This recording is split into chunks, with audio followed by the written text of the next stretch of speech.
नमस्कार। भगवान शंकर आप सभी की मनोकामनाएं पूर्ण करें और श्रावण मास में उनका आशीर्वाद आपको प्राप्त होता रहे। इसी कामना के साथ आज के इस वीडियो में हम कथा श्रवण करेंगे हरियाली अमावस्या। श्रावण मास की अमावस्या को हरियाली अमावस्या कहा जाता है। इस दिन भगवान शंकर और माता पार्वती की पूजा करने का विशेष विधान है। यह दिन पितरों को भी समर्पित माना गया है। इस दिन पितरों के निमित्त दान, पुण्य और तर्पण किया जाता है। इस वर्ष 2024 में सूर्योदय के अनुसार अमावस्या हरियाली अमावस्या 4 अगस्त को मनाई जा रही है। आइए अब हम हरियाली अमावस्या की कथा सुनना आरंभ करेंगे। आज के इस वीडियो में अमावस्या की तीनों कथाएं सुनाई जाएंगी। आप वो कथाएं सुने, अपना व्रत पूर्ण करें और भगवान शंकर तथा अमावस्या माता का आशीर्वाद प्राप्त करें, इससे कि आपकी सभी परेशानियां दूर हो जाएं और आपके जीवन में धन धान्य के भंडार हों, खुशियों के भंडार हों। कथा सुनने के लिए एकाग्रचित होकर बैठ जाएं, भगवान के चरणों में मन को लगाएं और कथा सुनना आरंभ करें। बोले अमावस्या मात की जय, बोले शंकर भगवान की जय। एक समय की बात है, राजा अपने महल में अपने परिवार के साथ सुखपूर्वक निवास किया करता था। उसका एक पुत्र था जिसकी शादी हो चुकी थी। राजा की पुत्र वधू ने एक दिन रसोई में रखी हुई सारी मिठाई खा ली। जब उससे पूछा गया कि सारी मिठाई कहाँ गई, तो उसने कहा कि सारी मिठाई तो चूहे खा गए।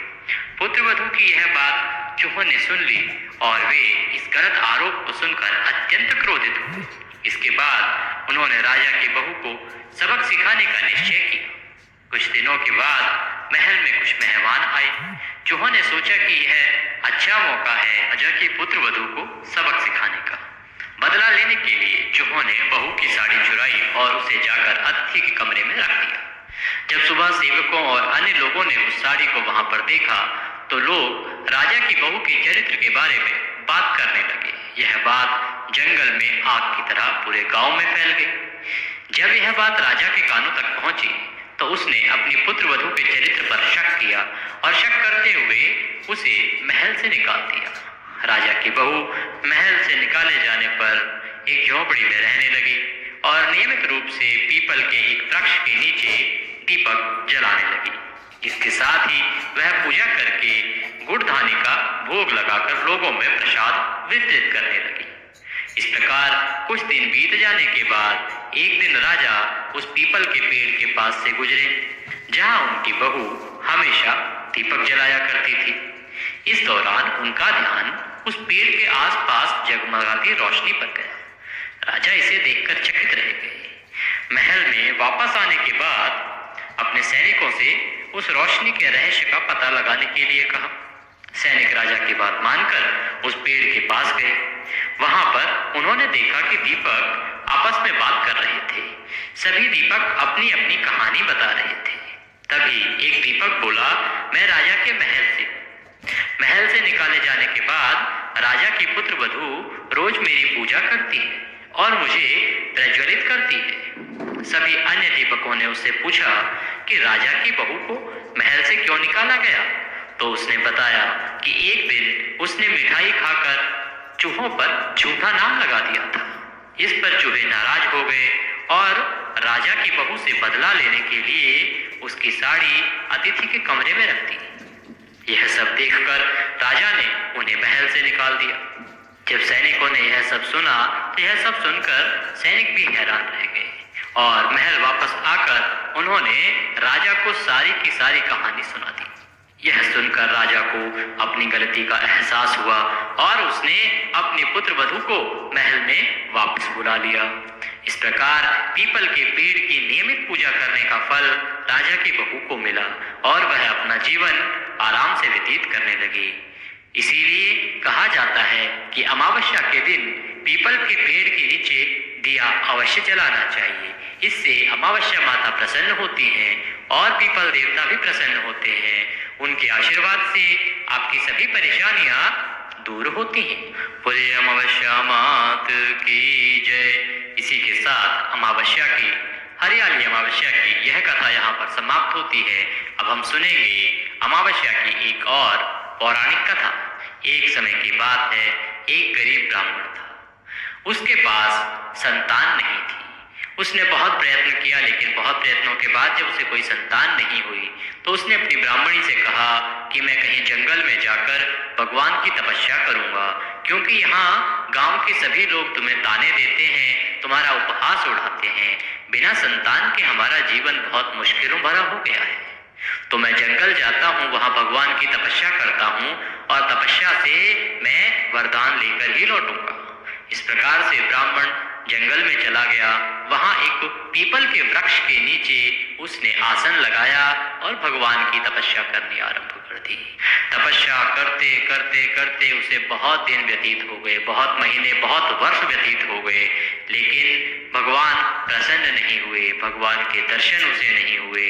वह प्रयत्न करता रहा, परंतु जब भगवान प्रसन्न नहीं हुए तो वह बहुत निराश हो गया और निराशा में उसने निर्णय लिया कि अब वो इस प्रकार से घर वापस नहीं जा सकता है, क्योंकि वो अपनी ब्राह्मणी को कह के आया था कि वह वरदान में बालक लेके ही आएगा, भगवान को प्रसन्न करके ही वापस लौटेगा। परंतु भगवान क्योंकि उसकी नहीं सुन रहे हैं, प्रसन्न नहीं हो रहे हैं, इसीलिए अब वो आत्मत्याग कर देगा, अर्थात वह अभी अपने प्राण त्याग देगा।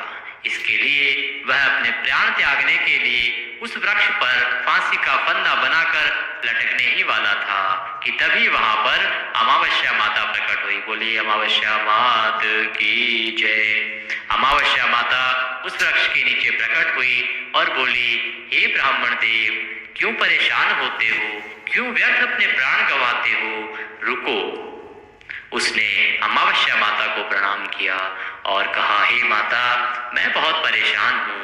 मैं इतने दिनों से भगवान की आराधना कर रहा हूँ, तपस्या कर रहा हूँ, भगवान प्रसन्न नहीं हो रहे हैं और बिना संतान के मेरा और मेरी पत्नी का जीवन बहुत दुर्भर हो गया है। तो अमावस्या माता बोली, हे ब्राह्मण देव, मैं तुम्हें वचन देती हूँ, तुम अपनी पत्नी के पास वापस लौट जाओ और उसे कहना कि प्रत्येक अमावस्या पर 1 कटोरी चावल दक्षिणा सहित किसी योग्य ब्राह्मण को दान दे और मेरा अमावस्या के दिन व्रत करे। निश्चित ही 10 महीने के अंदर आपको संतान की प्राप्ति होगी। ब्राह्मण यह सब सुनकर बहुत प्रसन्न हुआ। उसने अमावस्या माता को प्रणाम किया और वहां से चला गया। ये सारा वृतांत उसने अपनी पत्नी को घर आकर सुनाया। उसकी पत्नी ने इसी प्रकार से जैसा बताया गया था वैसे ही हरियाली अमावस्या के दिन सर्वप्रथम सुबह उठ के स्नान आदि करने के बाद 1 कटोरी चावल लिया, उसमें दक्षिणा रख के दान दिया, अमावस्या माता की कथा सुनी, अमावस्या माता की पूजा की, पीपल के वृक्ष के नीचे दिया जलाया और पूजा की। परिणाम स्वरूप उसकी पत्नी गर्भवती हुई और 10वें महीने में उसके घर में 2 बेटियों का जन्म हुआ। ब्राह्मण बहुत प्रसन्न हुआ, उसने बहुत उत्सव मनाया और दोनों ही बेटियों के नाम रखे। एक का नाम अमावस्या और एक का पूनम। अब देखते ही देखते ब्राह्मण के घर में धन धान्य के भंडार भर गए और संतान प्राप्ति भी हो गई। दोनों ही बेटियां दिन दूनी रात चौगनी गति से बढ़ने लगी और देखते ही देखते सयानी हो गई। एक दिन ब्राह्मण अपनी ब्राह्मणी से बोला कि क्यों ना इन बेटियों के योग्य वर ढूंढकर इनकी शादी कर दी जाए। ब्राह्मणी ने भी सहमति जताई और ब्राह्मण पास ही के गांव में जाकर वर ढूंढने लगा। जब उसे 2 योग्य परिवार मिल गए जो धन धान्य से पूर्ण थे तो ब्राह्मण रिश्ता पक्का कराया और यह बात आकर उसने अपनी ब्राह्मणी को बताई और उसके पश्चात एक उचित समय देखकर सही मुहूर्त में दोनों बेटियों का विवाह कर दिया गया। एक तरफ जहां अमावस्या का विवाह हुआ, परिवार और अधिक उन्नति करने लगा। पहले जितना धनी था उससे अधिक धनी होता चला गया। लेकिन जिस परिवार में पूनम का विवाह हुआ था वह परिवार दिन ब दिन बुरे दिनों को प्राप्त होता रहा। उनका सब कारोबार नष्ट हो गया, धन संपदा नष्ट हो गई, यहाँ तक कि उनके पास खाने के लिए भी पैसे नहीं रहे। जब ये हालात अमावस्या को पता लगे तो बड़ी बहन बहुत सारा धन और सामान लेकर छोटी बहन के घर गई और अपनी बहन से बोली कि बहन ये क्या हो गया है, तुम तो बहुत धनी लोग थे, फिर अचानक से ये क्या परेशानी आ गई। तो पूनम बोली, पता नहीं बहन, जिस दिन से मैं शादी करके आई हूँ इस परिवार में बहुत परेशानियां आ गई हैं। तब बड़ी बहन अमावस बोली कि बहन तू चिंता मत कर, ऐसा करना, आने वाली अमावस पर 1 कटोरी चावल दक्षिणा रखकर ब्राह्मण को दान देना, अमावस्या का व्रत करना और पीपल के पेड़ के नीचे पूजन करके दिया जलाना, निश्चय ही तेरी परेशानियां दूर हो जाएगी। पूनम ने जैसे ही अमावस्या आई तो अपने बहन के कहे अनुसार 1 कटोरी चावल और दान दिए और पीपल के पेड़ के नीचे अमावस्या का पूजन किया, वह दिया जलाया। और जैसे ही उसने यह उपाय करना शुरू किया, अमावस्या का व्रत करना शुरू किया, अमावस्या माता की कृपा से उसके कारोबार फिर से चल उठा और उसके घर में धन धान्य के भंडार हुए और उचित समय पर उसे संतान की प्राप्ति हुई। इस प्रकार से अमावस्या माता के आशीर्वाद से दोनों बहनें खूब तरक्की करने लगी। खुश श्रवण मास में आने वाली अमावस्या, जिसे हरियाली अमावस्या कहते हैं, माता के आशीर्वाद से दोनों बहनें खूब तरक्की करने लगी, खुशहाल जीवन व्यतीत करने लगी। अमावस्या माता की कृपा जैसे उनको प्राप्त हुई वैसे कहने वाले सुनने वाले सभी को प्राप्त हो। अमावस्या माता सबका कल्याण करें। बोलिए अमावस्या मात की जय। इसी के साथ अमावस्या की यह दूसरी कथा भी यहाँ पर समाप्त होती है। अब एक तीसरी पौराणिक कथा जो है उसको हम कहेंगे। वह कथा है सोना धोबन की। एक ब्राह्मण परिवार था जिसके एक कन्या थी। कन्या विवाह योग्य हो गई थी लेकिन उसका विवाह नहीं हो पा रहा था। तभी एक दिन गांव में एक सन्यासी आए। उन्होंने उस कन्या का हाथ देखा और हाथ देखकर ब्राह्मण को बताया कि हे ब्राह्मण, इस कन्या के हाथ में वैधव्य योग है, अर्थात इसका विवाह नहीं होगा और अगर हुआ तो यह शीघ्र ही विधवा हो जाएगी।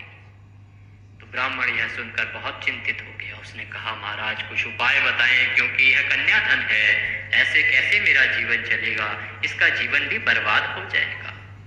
सन्यासी बोले, हे ब्राह्मण, यहाँ पास में ही एक सोना धोबन रहती है, वह बहुत ही पुण्य कमाने वाली है। अगर वह अपने मांग का सिंदूर तुम्हारी बेटी को शादी के समय दे दे तो निश्चित ही इसका यह वैधव्य दोष मिट जाएगा, क्योंकि वह अमावस्या के दिन 108 परिक्रमा करती है और उसे इससे अथाह पुण्य प्राप्त हुआ है। यह सब जानने के बाद वह पुत्री रोज सोना धोबन के घर जाती और सुबह उठते ही सारा काम करके वापस चली आती। कुछ दिन व्यतीत होने के बाद सोना धोबन एक दिन अपनी बहू से बोली कि अरे, तुम इतनी जल्दी उठ के सारा काम कैसे खत्म कर लेती हो?